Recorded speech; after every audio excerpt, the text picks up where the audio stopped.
EOQ, learning outcomes. First is compute the appropriate reorder points considering demand during lead time and safety stock. Second is analyze inventory management problems and select suitable EOQ and ROP models to improve supply chain efficiency. Third is interpret the result of EOQ and ROP calculations to make informed decisions about ordering schedule and stock level. First is what is reorder points? The reorder points is the inventory level on which a new order must be placed to replenish stock before it reaches zero, ensuring continuous operation and preventing stock outs. Formula: reorder points equal usage times lead time plus safety stock. Where usage, how many stock will use? Lead time, how long it will arrive or deliver. Safety stock, extra inventory keep to recover unexpected demand or delay. For example, if the company expected daily usage is 100 bottles of wines, the anticipated delivery is 6 to 10 days. When will the company place the order or reorder points? Formula: ROP equal usage times lead time plus safety stock. ROP equal 100 bottles per day times 6 to 10 days plus 100 bottles per day times 4. ROP equals 100 times 6 days plus 100 times 4. ROP equals 600 plus 400. The answer is ROP equals 1,000 bottles of wine.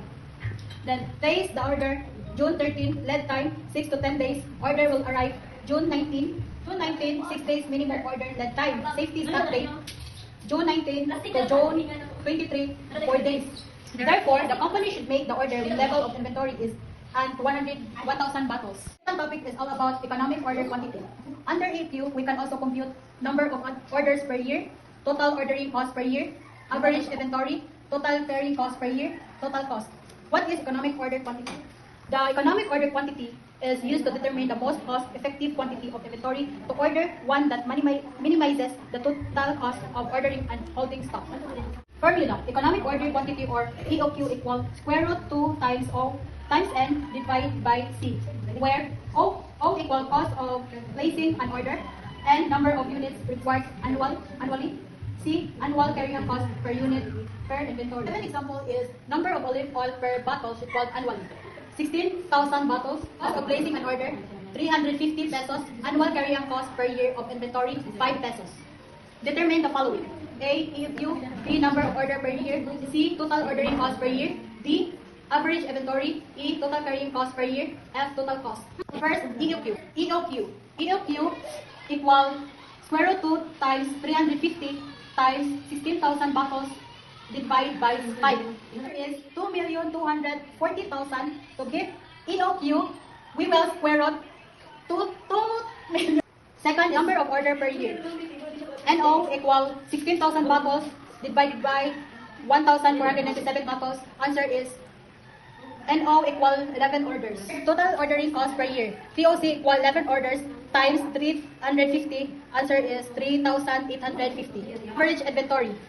AI equal 1,497 bottles divided by 2. Answer is AI equals 749 bottles.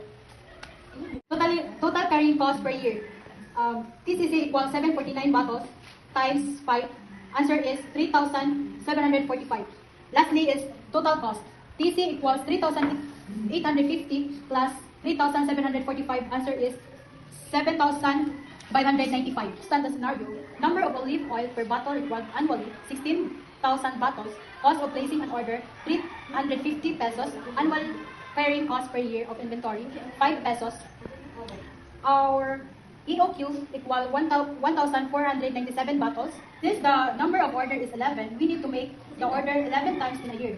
Total ordering cost per year is 3,850. Average inventory is 749 bottles. Total carrying cost per year is 3,745. Total cost is 7,595.